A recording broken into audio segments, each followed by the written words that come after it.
जय हिंद दोस्तों। Civil jobs की जय हिंद सीरीज में आप सबका स्वागत है। चलिए आज हम स्टार्ट करने वाले हैं करेंट अफेयर्स। तो करेंट अफेयर्स की हमारी सीरीज होगी जिसमें हम आपको बताएंगे कि करेंट अफेयर्स क्या है, इसका महत्व क्या है और हम कैसे पढ़ने वाले हैं। चलिए स्टार्ट करते हैं। हम सबसे पहले हम ये देखने वाले हैं कि हम आज किन किन बिंदुओं पर चर्चा करेंगे। हम करने वाले हैं करेंट अफेयर्स क्या है, उसके बाद हम देखेंगे कि परीक्षा की दृष्टि से इसका महत्व क्या है, मतलब आपके प्रीलिम्स में क्या महत्व है, आपके मेंस में क्या महत्व है और आपके इंटरव्यू में क्या महत्व है। चलिए अगला हम देखेंगे कि महत्वपूर्ण टॉपिक जो कि हर साल आपके प्री मेंस और इंटरव्यू को कवर करते हैं। स्पेशली आपके जो प्रीलिम्स है, प्रीलिम्स में करंट अफेयर से कितने क्वेश्चन आते हैं इसके बारे में भी हम डिस्कस करेंगे। चलिए अगली बात हम करेंगे कि करंट अफेयर्स जो कि हम डेली पढ़ने वाले हैं या हमारा हम कैसे इसको फॉलो करने वाले हैं या कौन कौन से टॉपिक्स करने वाले हैं या स्ट्रैटेजी क्या होगी, इसके बारे में भी हम बात करेंगे। चलिए हम आगे देखते हैं कि करंट अफेयर्स क्या है ना। हम देखते हैं करंट अफेयर्स क्या है। सबसे पहले हम देखते हैं कि करंट क्या है। करंट मतलब कि वर्तमान, ठीक है, और अफेयर्स क्या है मतलब कि मुद्दे। अरे ये तो हिंदी में मतलब हुआ, नहीं। करंट अफेयर्स का मतलब है कि जो वर्तमान मुद्दे हैं या जो वर्तमान ज्वलंत मुद्दे हैं उनके बारे में बात करना या उनके बारे में पढ़ना या उनके बारे में जो आपकी परीक्षा की दृष्टि से महत्वपूर्ण है, ऐसी बातें, ऐसे टॉपिक्स जो कि आपके वर्तमान की परीक्षा की दृष्टि से या फिर आपके वर्तमान की रोजगार की उससे महत्वपूर्ण है, उसके लिए अपन पढ़ेंगे। जैसे कि करंट अफेयर्स में अगर हम देखते हैं तो हम इसमें कई डायमेंशंस में पढ़ते हैं। जैसे कि हम इसका देखेंगे कि पॉलिटिकल एस्पेक्ट क्या है, हम इसका देखेंगे हिस्टोरिकल भी कुछ पॉइंट्स होते हैं जो हमारे होते तो हिस्ट्री के हैं लेकिन हम उनको करंट से रिलेट करते हैं। देन हम उसके बाद देखेंगे कि ज्योग्राफी से रिलेटेड, जैसे आपकी आपदा से संबंधित, आपके चक्रवात से संबंधित, ये सारे जो टॉपिक्स होते हैं वो भी हम करंट अफेयर्स में पढ़ते हैं। उसके बाद हम देखते हैं कि हम इंटरनेशनल रिलेशनशिप पढ़ते हैं जिसको हम आईआर बोलते हैं। हमारा अर्थव्यवस्था से रिलेटेड, हमारी खेल कूद से संबंधित हम ऐसे कई टॉपिक्स पढ़ते हैं जो करंट अफेयर्स के अंतर्गत कवर किए जाते हैं। चलिए तो करंट अफेयर्स क्या है, हमने देखा कि करंट अफेयर्स वर्तमान के ज्वलंत मुद्दे जो कि बहुत ज्यादा हाईलाइटेड हैं, जो हमारी परीक्षा की दृष्टि से महत्वपूर्ण है और जो कि विभिन्न क्षेत्रों को कवर करते हैं, जो कि हमने आपको आयाम बताए हैं। इसके बाद आता है कि करंट अफेयर्स का महत्व क्या है। ठीक है, करंट अफेयर्स का महत्व क्या है, इनको हम देखेंगे प्रीलिम्स, मेंस और इंटरव्यू की दृष्टि से। देखिए करंट अफेयर्स का महत्व हमारी अगर हम देखते हैं तो रोजमर्रा की जिंदगी में भी बहुत ज्यादा उपयोग होता है। कैसे? आपने देखा होगा, आप स्टॉक मार्केट में अपना इन्वेस्ट करते हैं, आप गोल्ड खरीदते हैं, या फिर आपकी जो न्यूज़ेस होती हैं जनरल की आज कहाँ कितनी बारिश हुई है, क्या है, तो वो भी हमें अपने करंट से ही पता चलता है कि जो वर्तमान मुद्दे चल रहे हैं वो भी हमारी डेली लाइफ से भी कनेक्टेड होते हैं। लेकिन यहाँ पे हम बात करने वाले हैं हमारे एग्जाम की दृष्टि से, जिसमें हम देखेंगे कि हम प्रीलिम्स में करंट अफेयर्स का क्या महत्व है, हम देखेंगे कि हमारे मेंस में करंट अफेयर्स का क्या महत्व है और हम देखेंगे कि हमारे इंटरव्यू में करंट अफेयर्स का क्या महत्व है।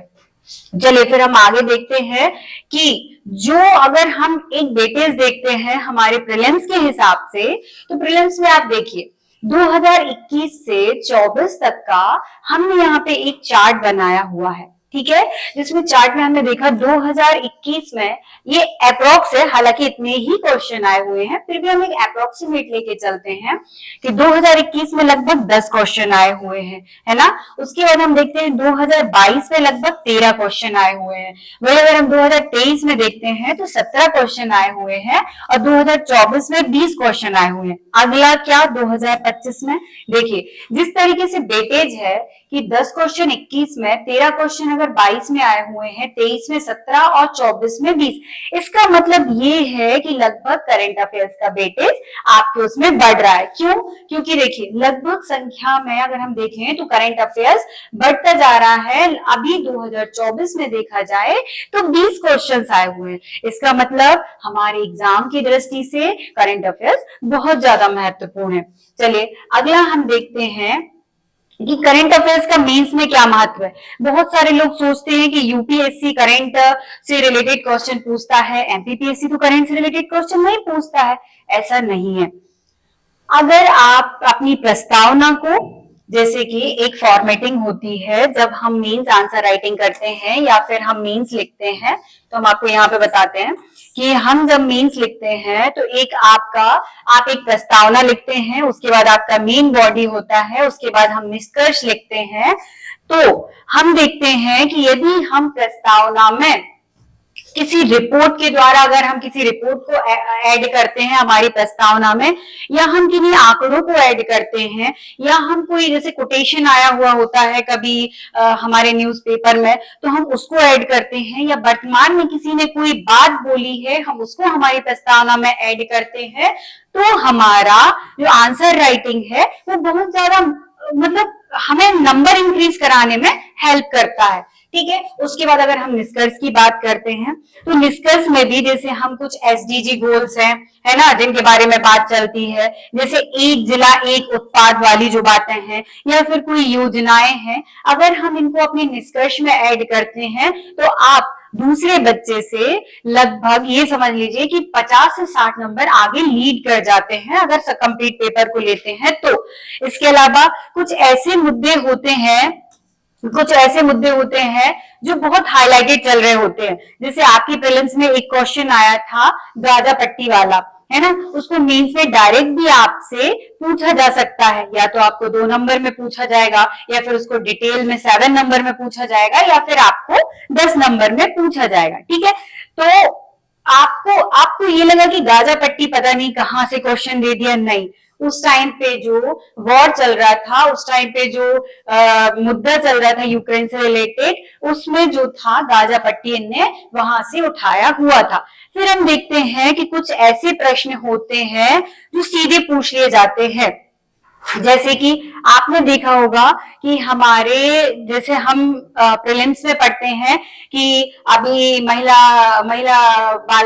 बाल विकास के अध्यक्ष कौन बनाए गए हैं, या बाल विकास के कौन अध्यक्ष बनाए गए हैं, या हमारे मानव अधिकार आयोग के अध्यक्ष कौन बनाए गए हैं। तो ये क्वेश्चन आपसे डायरेक्ट भी 2 नंबर में पूछे जा सकते हैं। अगर हम इसके अलावा देखते हैं तो अगर हम देखेंगे कि जो हमारे कुछ टॉपिक्स है, जैसे अगर हम कुछ एग्जाम्पल बताते हैं, जैसे हमारा इकोनॉमी, हमारा निबंध, हमारा पेपर 4, ये सारे लगभग करेंट से ही कनेक्टेड होते हैं। जब हम निबंध, अगर हम इकोनॉमी की बात करें तो अगर हम शिक्षा के जो डेटा है वो हम कहां से लाएंगे, करेंट इकोनॉमिक सर्वे से लेके आएंगे। उसके बाद अगर हम बात करें स्वास्थ्य का, तो स्वास्थ्य का डेटा भी हम कहां से लेके आएंगे, हमारे करेंट मुद्दों में जो चलता है, जो हमारे इकोनॉमिक सर्वे में आता है, जो हमारे न्यूज़पेपर में आता है, हम वहां से उठाते हैं। वर्तमान में कितनी प्राथमिक चिकित्सा है, कितने चिकित्सकों की संख्या है, कितने पे कितनी डॉक्टर्स हैं, है ना, कितनी दवाइयां सप्लाई हो रही हैं, किस किस दवाई के बारे में, तो ये सारी चीजें हमें करेंट से ही मिलती हैं। इसके अलावा अगर हम कृषि से रिलेटेड योजनाएं देखते हैं, यदि हम शिक्षा से रिलेटेड योजनाएं देखते हैं, यदि हम कृषि की बात करें, यदि हम शिक्षा की बात करें, है ना, तो ये सारे जो टॉपिक्स हैं या इनका जो कंटेंट है वो हम करेंट से निकालते हैं। कुछ लोग बोलते हैं कि हम सिंपल लिख के भी तो नंबर ले सकते हैं, नहीं। जब आप करेंट से रिलेटेड कोई टॉपिक कनेक्ट करते हो और आप उसको अंडरलाइन करके, और जब परीक्षक आपका हाईलाइटेड टॉपिक देखता है तो उससे क्या होता है, आपके नंबर इंक्रीज होते हैं, आप लीड करते हो और आप टॉप 10 या टॉप 20 के अंडर में आने योग्य बन जाते हैं, है ना। उसके बाद हम देखते हैं हमारा जीआई टैग वगैरह, जीआई टैग से प्रीलिम्स में भी क्वेश्चन आता है और फिलहाल मेंस में भी जीआई टैग से क्वेश्चन पूछते हैं। महत्व मैं भी लिखूंगी, आप भी लिखेंगे, विशेषताएं मैं भी लिखूंगी, आप भी लिखेंगे। लेकिन जब हम कोई महत्व लिखते हैं और उसके ब्रैकेट में अगर आपने कोई डेटा या आपने करेंट का कंटेंट दिया है, इसका मतलब ये है कि मुझसे ज्यादा आप लीड करेंगे, है ना। इसका मतलब ये है कि करेंट प्रीलिम्स की दृष्टि से तो महत्वपूर्ण है, माना तो एमपीपीएससी मेंस में भी अगर हम देखें तो करेंट का बहुत ज्यादा महत्व है। चलिए इसी के साथ हम आगे देखते हैं कि एमएसपी से देखिए, किसानों से जो एमएसपी दी जाती है वो ठीक है, प्रीलिम्स में तो आपका इंपॉर्टेंट है, लेकिन एमएसपी से अगर कोई क्वेश्चन आया है तो उसको भी हम मेन से कनेक्ट कर सकते हैं कि चावल पे कितना दिया जा रहा है या सरकार कैसे क्या कर रही है, ये सारी चीजें हम इसमें ऐड करेंगे। चलिए आगे हम आते हैं निबंध। निबंध के आपके कुछ टॉपिक्स है, जैसे शिक्षा नीति है ना 2020 वाली, जैसे आत्मनिर्भर भारत है, one nation one health system जो अभी बहुत ज्यादा मुद्दे में चल रहा है, इसके बाद हमारे एसडीजी गोल्स है, युवा नीति है, ये हम सब कुछ करेंट से कनेक्ट कर सकते हैं और हम करेंट से कनेक्ट करके अपने निबंध को बहुत इफेक्टिव बना के अच्छी रैंक गेन कर सकते हैं, है ना। इसके अलावा अगर हम देखते हैं कि केस स्टडी, अब आप बोलेंगे कि केस स्टडी में कहां से करंट आ गया। केस स्टडी के आपके सारे टॉपिक्स हैं, चाहे आपकी सफलता की अवधारणा हो या असफलता के लिए बाधक कारक हो, ये आपके कहीं ना कहीं करंट से रिलेट करके ही टॉपिक्स आते हैं। और देखिए, ये तो आपको ऐसा लग रहा है कि नहीं ये आपने टॉपिक बता दिए, नहीं, कभी कभी परीक्षक क्या करता है कि क्वेश्चन तो आपसे पूछता है आपका स्टैटिक्स का, लेकिन वो उठाया कहां से जाता है, उसको करंट से ही उस टॉपिक को लिंक करके उठाया जाता है। चलिए अब हम आगे देखते हैं कुछ अन्य टॉपिक्स, जैसे हम देखते हैं कि आयोग के अध्यक्ष, जो मैंने पहले भी आपको बताया था कि जो आयोग के अध्यक्ष हैं ना, ये डायरेक्ट पूछ लिया जाता है। और अगर आपसे नहीं भी पूछे हैं आयोग के अध्यक्ष, लेकिन आपसे महिला आयोग के बारे में पूछा है या आपसे यूपीएससी के बारे में पूछा है या आपसे एमपीपीएससी आयोग के बारे में पूछा है, तो इसमें आप क्या करेंगे, आप आयोग के अध्यक्ष, अगर उसके बारे में क्वेश्चन पूछा तो आप आयोग का अध्यक्ष आप स्वयं डालेंगे। इससे क्या होगा कि आपके नंबर इंक्रीज होंगे और हो सकता है डायरेक्ट 2 नंबर में भी आपसे पूछ ले कि यूपीएससी के वर्तमान चेयरमैन कौन है। चलिए ठीक है, फिर आगे हम स्टार्ट करते हैं। कुछ क्वेश्चन जो हैं वो जो प्रीलिम्स में अगर एमसीक्यू फॉर्म में आए हुए हैं, तो कुछ क्वेश्चंस ऐसे होते हैं जो डायरेक्ट मेंस में आपसे 2 मार्कर में पूछ लिए जाते हैं। जैसे मैं आपको आयोग के अध्यक्ष बता रही हूँ ना, तो अगर ये आपका ऑब्जेक्टिव बेस आया है तो डायरेक्ट आपसे मेंस में भी 2 नंबर में पूछा जा सकता है कि वर्तमान में यूपीएससी आयोग के अध्यक्ष कौन है ना, 2 नंबर में बताइए। वहीं अगर हम ऑब्जेक्टिव में देखें तो ये पूछा जाएगा कि निम्नलिखित में से यूपीएससी आयोग के अध्यक्ष कौन है। और जैसे कि हम देखें तो प्रीलिम्स में लगातार नियुक्तियों से क्वेश्चन आ भी रहे हैं। आप अगर पुरानी प्रीवियस ईयर के पेपर देखेंगे, जैसे अभी अपन ने 2021 से एक एवरेज देखा, तो नियुक्ति से क्वेश्चन आते हैं। जो ऐसे इंपॉर्टेंट टॉपिक्स है इनके बारे में भी अपन बात करेंगे, तो आपको समझ आएगा कि हाँ क्वेश्चन करेंट से आता है। और अगर करेंट क्वेश्चन में अगर आपको 20 क्वेश्चन आए हैं और अगर 20 क्वेश्चन में से आप 17 क्वेश्चन सही करते हैं, इसका मतलब ये है कि आप लीड करते हैं और आप करीबन 80 प्लस नंबर लाने में सक्षम होते हैं। क्योंकि करेंट बहुत सारे बच्चे क्या करते हैं कि जब पेपर आता है तो ईयरली बुक उठाते हैं और उसको पढ़ना स्टार्ट कर देते हैं, लेकिन उतने अच्छे तरीके से सेटिस्फाइंग तरीके से आप वो नहीं कर पाते हैं कि मतलब आप उतने अच्छे से याद कर लें। हमें चीजें रटनी पड़ती हैं। अगर हम डेली करंट पढ़ते हैं तो हम मेंस में, प्रीलिम्स में, इंटरव्यू में, तीनों में लीड कर सकते हैं। ठीक है, चलिए अगला हम देखते हैं। जैसे कि स्वतंत्र भारत के प्रथम आम चुनाव वाला क्वेश्चन आया था 2023 में, तो आप इसको वर्तमान चुनाव से भी इसके निष्कर्ष को ऐड कर सकते थे, क्योंकि फिलहाल चुनाव के मुद्दे चल रहे थे। ठीक है, फिर अगर हम हिस्ट्री पे जाएं, मैंने आपको जैसे पहले भी बताया था कि कहीं ना कहीं जो हमारी हिस्ट्री है वो भी करंट से कनेक्टेड होती है। कैसे, जैसे राजा शंकर शाह हैं, इनके बारे में क्वेश्चन आया था। हम लास्ट में कंक्लूड करके लिख सकते थे ना कि वर्तमान में जो विश्वविद्यालय है जो छिंदवाड़ा में है उसका नाम राजा शंकर शाह के नाम पे रखा गया है। ठीक, आगे बात करते हैं।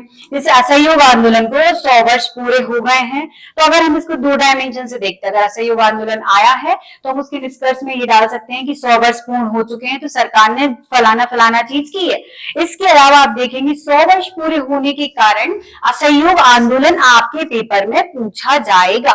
जैसे अभी अपन ने देखा कि 10 वर्ष पूरे हुए हैं किसको, स्वच्छ भारत अभियान को, है ना, 2014 से स्टार्ट हुआ था, 10 वर्ष पूरे हो गए। तो आप देखेंगे कि आपके मेंस के पेपर में, जो कि अभी 2024 के आपके पेपर होने वाले हैं, जो कि आपके 21 अक्टूबर से, आप उनमें देखेंगे आपको कहीं ना कहीं स्वच्छ भारत मिशन से एक क्वेश्चन आपको जरूर मिलेगा, क्योंकि 10 साल हुए हैं और ये हाईलाइटेड मुद्दा भी चल रहा था। चलिए उसके बाद आपके वेब पेज या एआई से रिलेटेड क्वेश्चन भी आपके देखे जाए, स्वास्थ्य संबंधी योजनाएं या फिर इसरो की वर्तमान उपलब्धियां वाला अगर क्वेश्चन है तो ये भी अगर आप करेंट से रिलेट करते हैं तो आपका आंसर ज्यादा इफेक्टिव बनता है दूसरे लोगों से। ठीक है, चलिए फिर आगे चलते हैं। अब अपन बात करते हैं कि इंटरव्यू में कैसे करेंट का महत्व है। देखिए, हमारी आखिरी स्टेज क्या है? इंटरव्यू।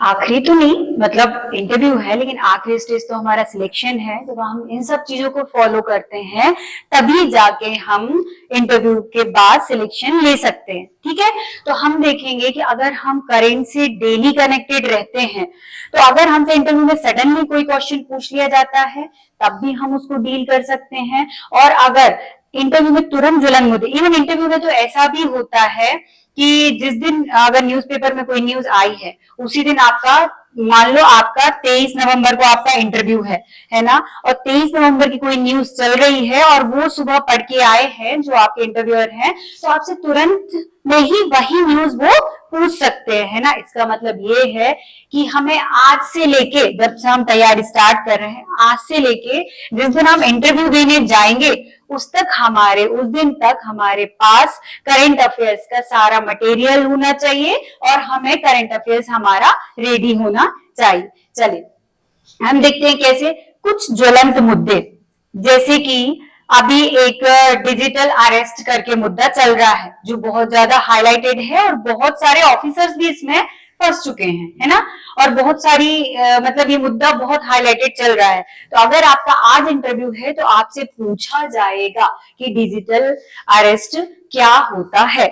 ठीक है, फिर हम आगे देखते हैं, जैसे कि कुछ हाईलाइटेड मुद्दे देखें। जैसे अभी जो इसके पहले इंटरव्यू हुआ है तो आपसे ऐसे क्वेश्चंस पूछे गए हैं, जैसे कि अगर हम देखते हैं कि राम मंदिर का केस देखें तो राम मंदिर केस के लिए कौन सी समिति बनाई गई है ना, या फिर राम मंदिर का विवाद क्या था, या फिर किस कारण से, या फिर मूर्ति कहाँ से लाई गई, या फिर आपसे जनरल फैक्चुअल क्वेश्चन उसके बारे में भी पूछ सकते हैं। ठीक है, या फिर जो मोदी जी ने एक वो किया था सूर्य किरण करके कुछ था जो उनके माथे पे राम जी के पड़ रही थी, और फिर वहीं उन्होंने एक योजना भी स्टार्ट की थी, तो उस दिन कौन सी योजना स्टार्ट की गई, आपसे ऐसे क्वेश्चन भी पूछ सकते हैं। चलिए आगे देखते हैं, जैसे मणिपुर हिंसा है तो मणिपुर हिंसा आपसे डिटेल में भी, विस्तार में भी पूछ सकते हैं और आपके इसके फैक्चुअल मुद्दे भी पूछ सकते हैं। इवन आपसे ये भी पूछ सकते हैं कि आप वहां पे अधिकारी होते या फिर आपको अगर उसकी पूरी प्रशासन व्यवस्था संभालने को दी जाए तो आप उसको कैसे हैंडल करेंगे, ये क्वेश्चन भी आपसे पूछ सकते हैं। लेकिन ये क्वेश्चन आपसे कैसे बनेंगे,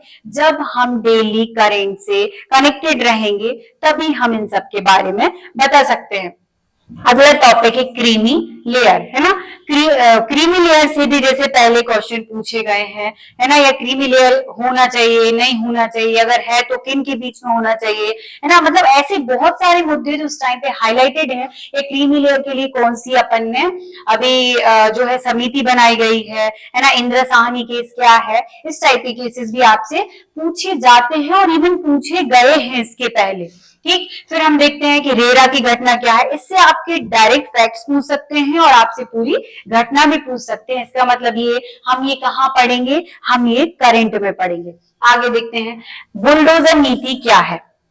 ठीक है, बुलडोजर नीति बहुत हाईलाइटेड चल रही थी, मतलब आप देखेंगे कि कंटिन्यूस की न्यूज आ रही थी और सब कुछ। अब आपका इंटरव्यू था, ठीक है, तो आपसे डायरेक्ट पूछेंगे विस्तार पूर्वक कि बुलडोजर नीति को बताइए, है ना। अगर आप होती तो आप क्या करते, एज अ एसडीएम आप क्या करेंगे, एज अ डीएसपी आप क्या करेंगे, अगर आपको जेल अधीक्षक बनाया जाता है तो आप इन मुद्दों पे क्या करेंगे, यदि आपको नायब तहसीलदार बनाए तो मतलब आप उस रैंक पे हैं, आप तभी सोच सकते हैं कि आप क्या करेंगे जब आपने न्यूज़पेपर पढ़ा हुआ है या आपने करंट अफेयर्स पढ़े हुए हैं या आप करंट से कनेक्टेड रहे हैं, तभी आप उनके आंसर दे पाएंगे।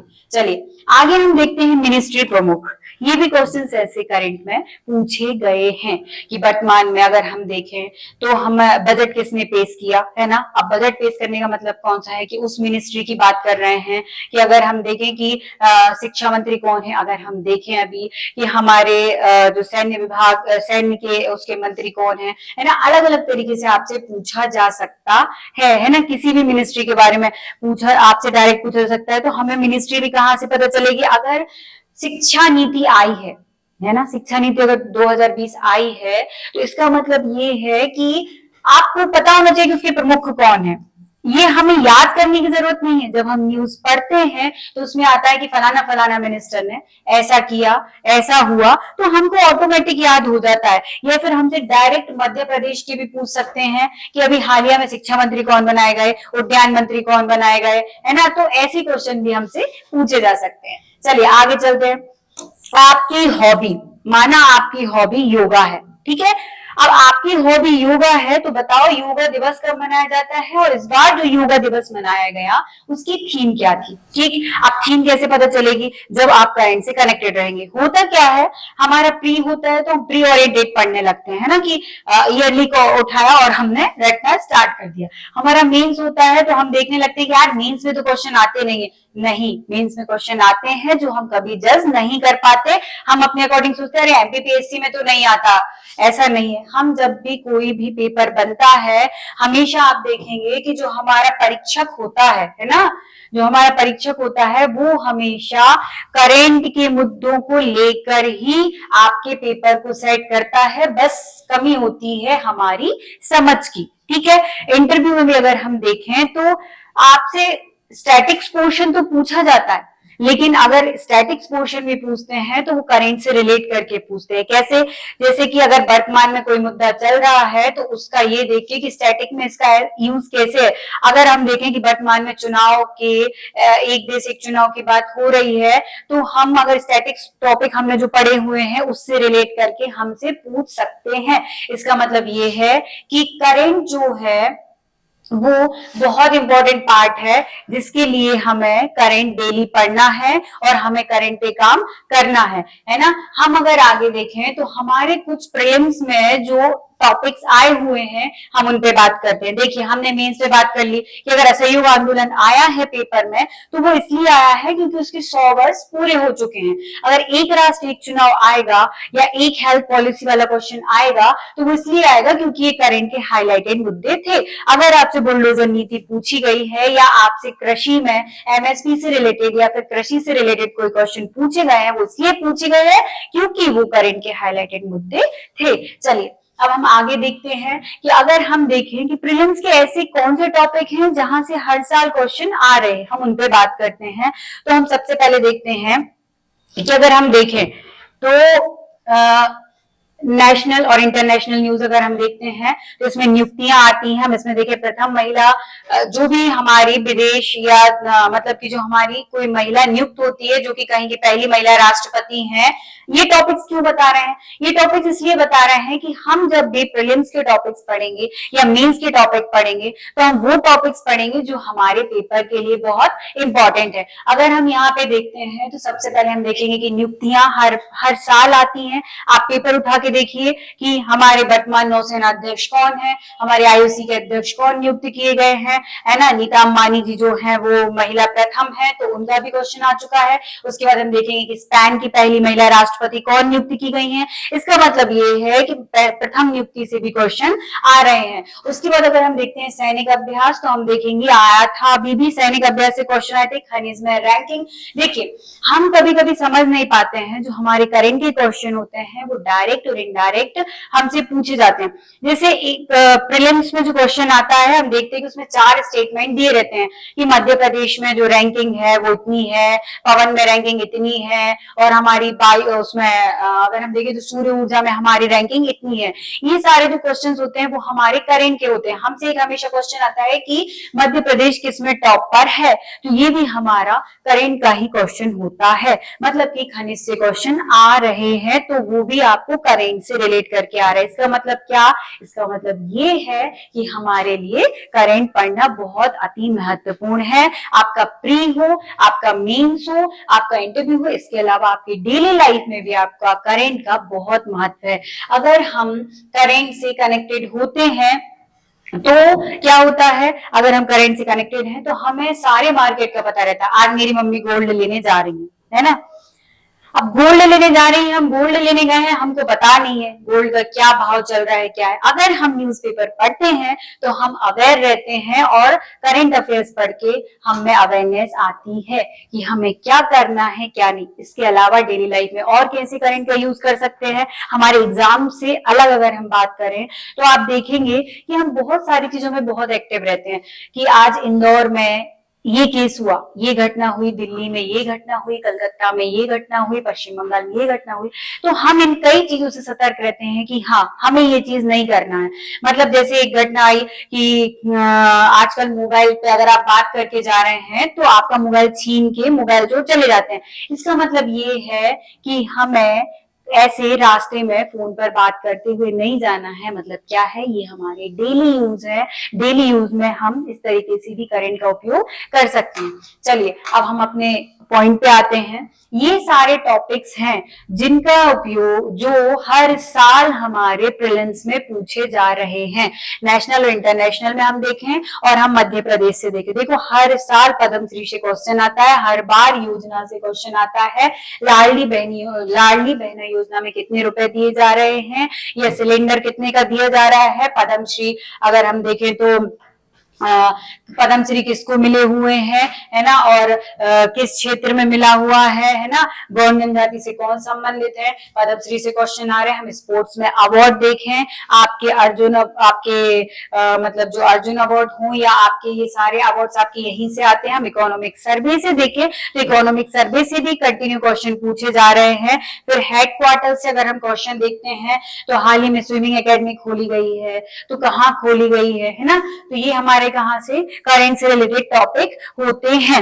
इसके अलावा जो जीआई टैग दिए गए हैं, आपको पता है कि मुरैना की गजक हुई या इंदौर का पोहा हुआ या महेश्वर की साड़ी हुई या फिर चंदेरी, तो ये सारे टॉपिक्स हमारे करंट से बनते हैं। अगर हम डेली करंट पढ़ते हैं तो आप ये सोचिए कि आपका अगर 100 प्रश्न आ रहे हैं, है ना, तो आपका 20 क्वेश्चन आपके तैयार हो जाते हैं। इसका मतलब ये है कि आगे हमें 80 क्वेश्चन की मेहनत करनी होती है। अगर हम डेली अपने करंट को 30 मिनट देते हैं तो इसका मतलब ये है कि आगे जो मतलब हम तैयारी करेंगे, जो हमारा पेपर आएगा, तो हमें केवल 80 नंबर के लिए तैयारी करनी होती है और हम पे बर्डन भी नहीं आता अगर हम डेली करंट यूज करते हैं। और ऐसा नहीं है, इसके अलावा प्री हो और मेंस हो, वो भी यही हमारा रेडी होता जाता है। चलिए अब हम देखते हैं, हम ये देखेंगे कि हमारी पढ़ाने की रणनीति क्या होगी, हम कैसे पढ़ाएंगे, हम इस बारे में बात करते हैं। सबसे पहले देखते हैं कि सबसे पहले हम किसी भी टॉपिक पे विस्तार से चर्चा करेंगे। पहले हम आपको हाइलाइटेड मुद्दे बताएंगे कि आज हम पढ़ने क्या क्या वाले हैं, फिर हम बोलेंगे कि टॉपिक से हम किसी उस पर विस्तार से चर्चा करेंगे। फिर उसके बाद हम देखते हैं कि प्रीलिम्स के जो फैक्ट्स है उनके बारे में पढ़ेंगे। फिर हम देखेंगे कि मेंस में इनका उपयोग कहाँ है, किस पेपर से रिलेट करता है और हम किस टाइप के क्वेश्चंस में इसका उपयोग कर सकते हैं। फिर अंत में हम कुछ बेसिस फैक्ट्स की बात करेंगे जो कि बहुत हाईलाइटेड चल रहे हैं, उनसे क्वेश्चन तो नहीं बन सकते लेकिन उनके अकॉर्डिंग क्वेश्चन फ्रेम होते हैं, उसके बारे में भी हम बात करेंगे। चलिए तो पहली न्यूज है हमारी, अब हम स्टार्ट करते हैं। जय हिंद सीरीज का हमारा पहला क्वेश्चन है जो कि हम ये बताने वाले हैं कि अभी कौन कौन से मुद्दे चल रहे हैं। चलिए सबसे पहले न्यूज है, भारतीय पुरुष फुटबॉल टीम ने बांग्लादेश को हराकर जीता सैफ अंडर 17 चैंपियनशिप। ठीक है, अगली न्यूज है, क्लाउडिया शिनबाम मैक्सिको की पहली महिला राष्ट्रपति बनी। मैंने अभी चर्चा की थी कि यहाँ से क्वेश्चन आता है, कहीं कहीं इनका नाम शिनबाम मिलता है और कहीं कहीं सिनबैन, अलग अलग इनका नाम बताया जा रहा है। ठीक है, अगला क्वेश्चन है, स्वच्छ भारत मिशन के 10 वर्ष पूरे हुए। देन उसके बाद एक क्वेश्चन है, मध्य प्रदेश द्वारा लू को आपदा घोषित किया गया। मतलब कि हम ये 4 टॉपिक पढ़ने वाले हैं, अब हम इनके बारे में पढ़ते हैं थोड़ा सा डिटेल में। चलिए हम देखते हैं कि स्वच्छ भारत मिशन जो कि हमारे पेपर 3 के पार्ट ए से कनेक्टेड होता है और इसके साथ ही हमारे निबंध से कनेक्टेड होता है। मतलब कि स्वच्छ भारत मिशन योजनाओं से रिलेटेड हमारे पार्ट ए इकोनॉमी को कनेक्ट करता है। हमारे इस पे बेस्ड क्वेश्चन आएंगे, हम इसको उससे कनेक्टेड करेंगे। मतलब ये टॉपिक हमारा मेंस के लिए इंपॉर्टेंट है, प्री के लिए तो है ही और मेंस के लिए भी इंपॉर्टेंट है। और इसके साथ ही हम इसको निबंध से भी कनेक्ट कर सकते हैं। चलिए हम देखते हैं कि जो स्वच्छ भारत मिशन है, इस कार्यक्रम का आयोजन 2 अक्टूबर 2024 मतलब इस दिन क्या था, गांधी जी की जयंती के दिन आयोजन किया गया। इसका आयोजन कहाँ किया गया? नई दिल्ली में विज्ञान भवन में इसका आयोजन किया गया। ठीक है, अब हम पढ़ते हैं कि आखिर स्वच्छ भारत मिशन की शुरुआत कब से हुई थी। स्वच्छ भारत मिशन की शुरुआत 2 अक्टूबर 2014 में स्टार्ट हुआ। क्यों स्टार्ट हुआ? ये ठोस प्रबंधन के लिए, अपशिष्ट प्रबंधन के लिए हुआ और ओडीएफ की स्थिति को बनाए रखने के लिए हुआ। ठीक है, इसमें 3 कंडीशन होती है, एक होती है ओडीएफ, एक होता है ओडीएफ प्लस और एक होता है ओडीएफ प्लस प्लस। मतलब कि शौचालय बनाना है ना, और अपशिष्टों का प्रबंधन करना और स्वच्छता बनाए रखना और पर्यावरण के लिए मित्रतापूर्ण व्यवहार करना के लिए ही मोदी जी ने इसका शुभारंभ किया। ठीक है, तो इसके बाद हम देखते हैं इसको 2 चरणों में स्टार्ट किया गया। एक तो 2014 से 19 के बीच में और दूसरा स्टार्ट किया गया 2020 से 25 के बीच में। ठीक है, जो अभी दूसरा चरण इसमें चल रहा है। ठीक है, फिर हम अब आगे देखते हैं कि इसमें हमने पहले बताया कि इसको मीन से कैसे कनेक्ट कर सकते हैं। अब हम इसके अकॉर्डिंग क्वेश्चन करेंगे। तो हम देखते हैं कि 2024 में स्वच्छ भारत मिशन के कितने वर्ष पूर्ण हो चुके हैं। ठीक है, पहला है 100, दूसरा है 11, तीसरा है 10 और चौथा है 13। तो अभी हमने पढ़ा कि स्वच्छ भारत मिशन के 10 वर्ष पूर्ण हो चुके हैं। तो हमारे प्रीलिम्स में ये क्वेश्चन आएगा। तो अगर आपने पढ़ा है तो ठीक है, वरना हम ये भी अनुमान लगा सकते हैं कि 2014 में इसको स्टार्ट किया गया था 2 अक्टूबर को, तो 24 तक कितने वर्ष हो गए? 10 वर्ष हो गए। चलिए अब हमारी अगली न्यूज है क्लाउडिया सियनबाम। मैंने कहा था अलग अलग नाम दोनों जगह मिल रहा है, तो वहां सियनबाम लिखा है, यहाँ पे सियनबाम लिखा है। ठीक है, क्लाउडिया सियनबाम पहली महिला राष्ट्रपति बनी। कहाँ की? मैक्सिको की। कैसे याद करेंगे? हम इसको याद करेंगे कि हम कहा जाएंगे, मैक्स का शोरूम होता है, सबने सुना होगा। तो जब क्लाउड अच्छा था, बादल अच्छे थे, तो हम कहाँ गए? मैक्स के शोरूम पे गए, है ना। तो क्लाउडिया सियनबाम कहाँ की पहली महिला राष्ट्रपति है ना, कहाँ की है?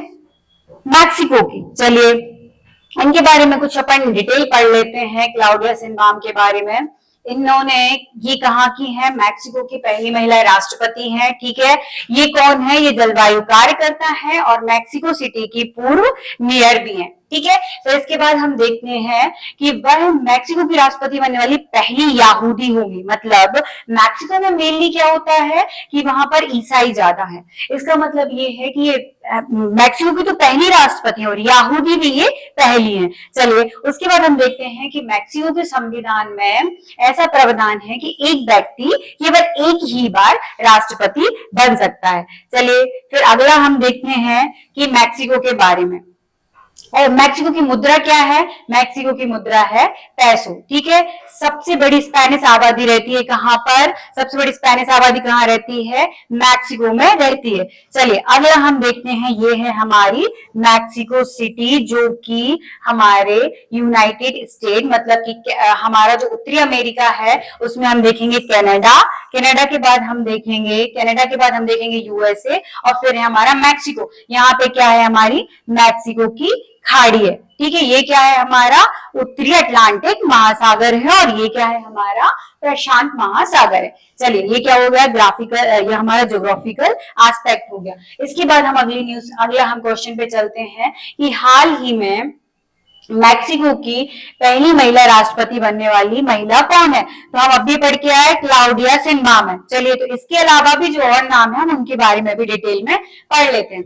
सबसे पहले देखते हैं गीता गोपीनाथ। गीता गोपीनाथ कौन है? हमने अभी कुछ दिन पहले पढ़ा था कि आईएमएफ की पहली भारतीय उप प्रबंधन है। ठीक, फिर उसका दूसरा नाम आता है कैटालिना नोवाक, जो कि हमारे एमपीपीएससी ने हमसे 2022 में ये क्वेश्चन पूछ चुका है। कहाँ की है? ये हंगरी की पहली महिला राष्ट्रपति है। ठीक है, अगला आता है लॉस नायक मंजू, जो कि 2023 में आपसे क्वेश्चन पूछा गया है। ये कौन सा लॉस नायक मंजू? ये पहली स्काईवन ड्राइवर है।